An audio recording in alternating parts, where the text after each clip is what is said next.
आएगा जानवर। इतना बड़ा मिथ स्टूडेंट्स का दिखाई दे रहा है जेई एडवांस फॉर्म फिलिंग को लेकर के, जिसको लेकर के क्या आप जानते हैं 23 को फॉर्म इशू हुआ है जेई एडवांस का भरने का। और आप जानते हैं कि 28 यानी कि आज तक केवल 1,15,000 ने, मैं आपको अभी का फिगर बता रहा हूं, मात्र 1,15,000 बच्चों ने जेई एडवांस के फॉर्म को भरा है। जबकि जेई मेन के बेसिस पे मिनिमम कट ऑफ जो क्वालिफाई स्टूडेंट्स हैं वो टोटल मिला के 2,50,000 49,000 समथिंग है। इसको मैं बोलूं 2,50,000 बच्चे जेई एडवांस के फॉर्म फिलिंग के लिए एलिजिबल हुए हैं या जेई एडवांस के एग्जाम के लिए एलिजिबल हुए हैं। और केवल लास्ट 6 डेज के अंदर 23 से, अगर मैं 23 को भी काउंट करता हूं, 28 तक केवल 1,15,000 बच्चों ने फॉर्म भरा है। 1,35,000 बच्चे अभी भी ऐसे जिन्होंने जेई एडवांस के फॉर्म को नहीं भरा है। यानी 50% से कम फॉर्म मात्र 6 दिनों में बच्चों ने भरा है। और केवल अब रजिस्ट्रेशन के लिए 4 दिन का टाइम, 2 मई रात 12 बजे तक का टाइम आपके पास अवेलेबल है। प्रॉब्लम कहां आ रही है और यह मिथ क्यों हो रहा है कि जेई एडवांस के फॉर्म इतने कम बच्चे भर रहे हैं? पिछले हम 11 सालों के फिगर की अगर बात करें तो जितने बच्चे एग्जाम के लिए, एडवांस एग्जाम के लिए क्वालिफाई किए जाते हैं, उनमें से 80% बच्चा हार्डली जेई एडवांस के फॉर्म को भरता है। 20% बच्चा जेई एडवांस का एग्जाम ही नहीं देता।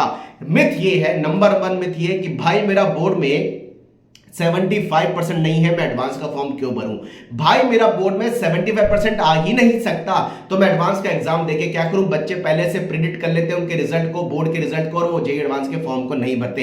कुछ बच्चे ऐसे होते हैं जो जेई एडवांस की प्रिपरेशन नहीं करते, जेई मेन के अंदर क्वालिफाई तो होते हैं लेकिन जेई एडवांस एग्जाम के लिए प्रिपरेशन नहीं करते, वो फॉर्म ही नहीं भरते। कुछ बच्चे इस गलतफहमी में आ जाते हैं कि जेई एडवांस के जेई एडवांस के एग्जाम के बेसिस पर हमें क्या पता है, ट्रिपल आईटी एनआईटी तो मिल नहीं रहा और आईआईटी मिलने की पॉसिबिलिटी नहीं है, हमारी 75% बोर्ड में नहीं है, हमारा क्या होगा? कई बच्चे इस प्रॉब्लम में दिखाई देते हैं कि जेई एडवांस के फॉर्म को भरने से पहले ही कैटेगरी वाले, खासकर बच्चे एससी एसटी वाले बच्चे जेई एडवांस के एग्जाम के लिए पीछे हट जाते हैं कि भाई एग्जाम देके मिलेगा क्या? 2 एग्जाम होंगे, सुबह शाम एग्जाम होगा, पीसीएम का होगा, 3-3 घंटे का होगा, एग्जाम की प्रिपरेशन नहीं है तो क्या करें? प्लीज ध्यान से समझिए। अगर इस तरह का मिथ आपके पास भी है कि भाई केवल 1,15,000 बच्चों ने फॉर्म भरा है 6 दिन के अंदर, और अगर हर साल की तरह देखा जाए 20% बच्चा फॉर्म भरने से पीछे हट जाता है, या तो प्रिपरेशन नहीं होती या बोर्ड की एलिजिबिलिटी 75% नहीं होती।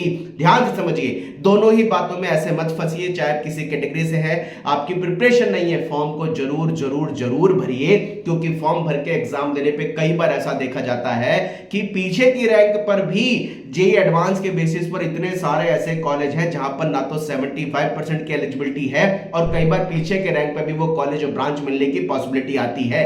राजीव गांधी पेट्रोलियम, आईआईएससीआर, आईआईएससी, साथ साथ आप बात करें आईआईपी विशाखापट्टनम, ऐसे टॉप प्रीमियम कॉलेज हैं जहां पर जेई एडवांस के बेसिस पर एडमिशन मिलता है और बहुत पीछे के रैंक तक मिलता है। इवन दो अगर देखें तो राजीव गांधी पेट्रोलियम में तो सीएस के साथ, एआई के साथ, ईसी के साथ कई ऐसी ब्रांचेस हैं पेट्रोलियम केमिकल के अलावा भी, जो पिछले 4 साल से स्टार्ट हो चुकी है, जिसमें पीछे की रैंक पे एडमिशन मिलता है।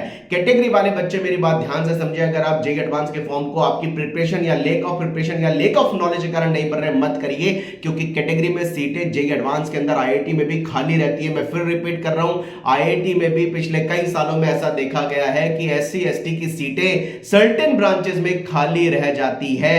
आपकी अगर प्रिपरेशन नहीं है उस चीज को साइड में करिए, लेकिन अगर आप एडवांस एग्जाम के लिए एलिजिबल है तो फॉर्म को जरूर भरिए। वो बच्चे जरूर फॉर्म को नहीं भरते जिनका जेई मेन का लास्ट ड्रॉप है। जेई मेन का लास्ट ड्रॉप का मतलब जिनका 12th के बाद एक ड्रॉप के बाद एक ड्रॉप है, वो एडवांस एग्जाम के लिए एलिजिबल नहीं होते और वो जेई मेन के थ्रू एडवांस एग्जाम के लिए एलिजिबल, यानी जेई एडवांस एग्जाम के लिए टॉप 2.5 लाख में तो आ जाते हैं, लेकिन वो आईआईटी के एग्जाम में एलिजिबल ही नहीं होते क्योंकि 12th के बाद उनका सेकंड ड्रॉप होता है, वो फॉर्म नहीं भर सकते।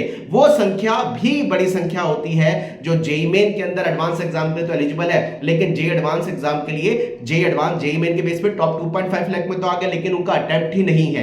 प्लीज बात ध्यान से समझिए, अगर आपका अटेम्प्ट बाकी है, आप फॉर्म नहीं भर रहे तो बहुत बड़ी गलती कर रहे हैं। 75% नहीं है, फॉर्म को जरूर भरिए। 75% नहीं आने की उम्मीद भले ही हो, लेकिन क्या पता ज्यादा 75 आ जाए तो फॉर्म को मत छोड़िए, फॉर्म को सारे बच्चे भरिए जो बच्चे एलिजिबल हैं, क्योंकि जे एडवांस के बेसिस पर कई सारे कॉलेजेस में एडमिशन मिलता है जहां पर ना तो 75% की रिक्वायरमेंट है और कैटेगरी में एससी एसटी में बहुत सारी सीटें आईआईटी में कई बार देखा जाता है बच्चे लेते ही नहीं है, सीट छूट जाती हैं, खाली रह जाती हैं। प्लीज एग्जाम जरूर दीजिए, एग्जाम से पहले अपने आप का कैलकुलेशन एनालिसिस मत लगाइए, प्रिपरेशन नहीं है तो भी दीजिए, क्योंकि जे एडवांस एग्जाम से आपको कई सारे कॉलेजेस में एडमिशन मिलता है।